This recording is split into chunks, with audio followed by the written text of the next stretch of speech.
Hampir 3.000 SK pegawai harian lepas yang tersebar di pemerintah Kota Prabu Mulih diperpanjang. Para PHL ini berharap agar mereka dapat diangkat sebagai P3K.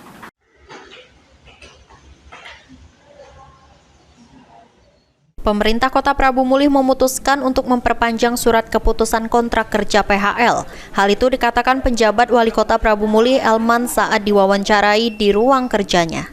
Tentunya keputusan ini menjadi angin segar bagi hampir 3.000 para PHL yang selama ini bekerja dengan status kontrak, dan diharapkan para PHL ini mengikuti tes P3K untuk mendapatkan stabilitas pekerjaan jangka panjang melalui P3K. Sedangkan untuk PHL yang telah lulus P3K, kontrak kerjanya akan diputus.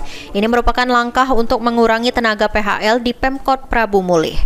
Untuk tahun ini tidak ada lagi penerimaan PHL di Pemkot Prabu Mulih. PJ Wali Kota Prabu Mulih saat ini sudah menandatangani ribuan SK PHL untuk kontrak PHL yang sudah diperpanjang berlaku sampai bulan Desember 2024. Oke ya, jadi memang benar kita untuk PHL di Kota Prabu Mulih tetap kita perpanjang ya. Sambil menunggu aturan dari pemerintah pusat. Sementara di tahun-tahun ke depan atau tahun ini juga ada tes dari P3K untuk mereka, artinya untuk melihatkan mereka untuk ikutlah tes di P3K tersebut. Yang jelas di tahun ini kita juga tidak akan menerima lagi PHL. Nah itu ya.